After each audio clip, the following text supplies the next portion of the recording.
É muito fácil ouvir um São Paulino falando dos mundiais, das conquistas.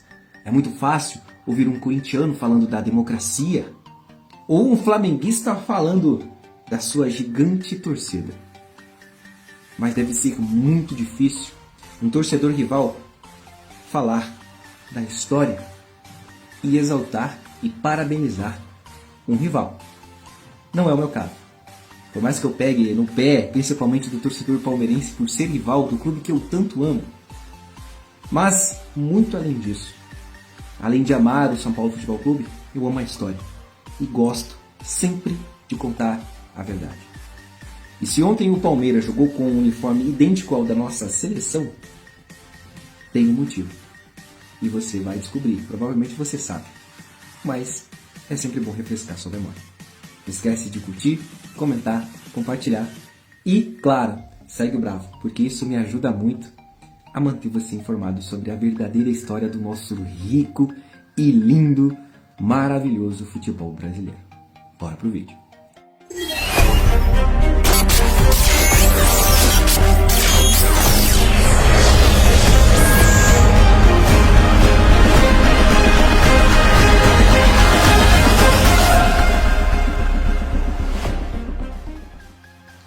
Vocês sabiam que o Palmeiras representou a seleção brasileira há praticamente 60 anos atrás, na inauguração do estádio do Mineirão, no dia 7 de setembro de 1965?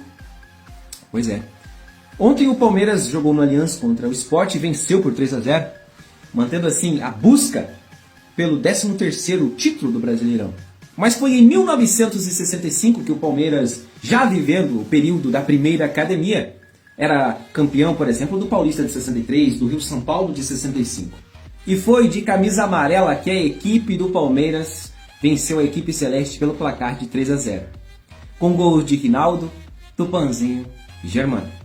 Na ocasião, o Uruguai havia garantido, por exemplo, a classificação para a Copa do Mundo de 66 de forma invicta e era considerada na época uma das melhores seleções do mundo. No confronto, a seleção brasileira foi a campo com Valdir de Moraes, Djalma Santos, Djalma Dias, Valdemar e Ferrari, Dudu e Ademir da Guia, Julinho, Sevilho, Tupanzinho e Rinaldo. E na época, até pouco tempo, antes do nosso técnico ser estrangeiro, o único técnico de fora da história a ter dirigido o Brasil era o argentino Filippo Nunes, que era o treinador do Palmeiras lá em 1965. E tudo isso foi em meio à época áurea de times como o Santos de Pelé e o Botafogo de Garrincha. O Palmeiras foi o primeiro e o único time que representou a seleção brasileira com comissão técnica, jogadores titulares e reservas. A decisão de convidar o Alviverde partiu da antiga CBD, que hoje é a CBF. E devo dizer, com palavras de um grande jogador, que provavelmente deve ter sido algo mágico, imensurável para a época, e até mesmo nos dias de hoje.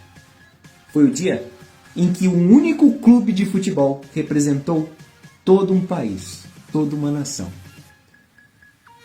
Não sabemos se vai existir uma homenagem desse tipo em algum outro dia, mas é algo que até hoje é lembrado e que o Palmeiras vai carregar para o resto da sua vida, na sua história, afirmou Valdir Joaquim de Moraes, o goleiro do Palmeiras canarinho naquela ocasião.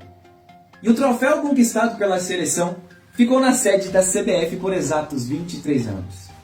Em 1988 foi decidido que o Palmeiras deveria honrosamente ficar com essa taça. E até hoje, deve-se pensar como esse jogo deve ter sido importante para a época. Essa homenagem que foi feita pela CBF, ao grande time, a primeira academia do Palmeiras. E você que é mais jovem, precisa sempre ser lembrado, saber disso e ter orgulho dessa história e desse jogo. Porque o Palmeiras foi por um dia o Brasil, a seleção. E isso ninguém vai apagar. Palavras do grande Ademir da Guia, o camisa 10 na partida contra o Uruguai. Parabéns ao Palmeiras pelos seus 111 anos de história. 26 de agosto de 1914. Uma homenagem do bravo sem clubismo de um São Paulino, amante não só do tricolor, mas da história e do orgulho de ser brasileiro e do nosso futebol. Parabéns.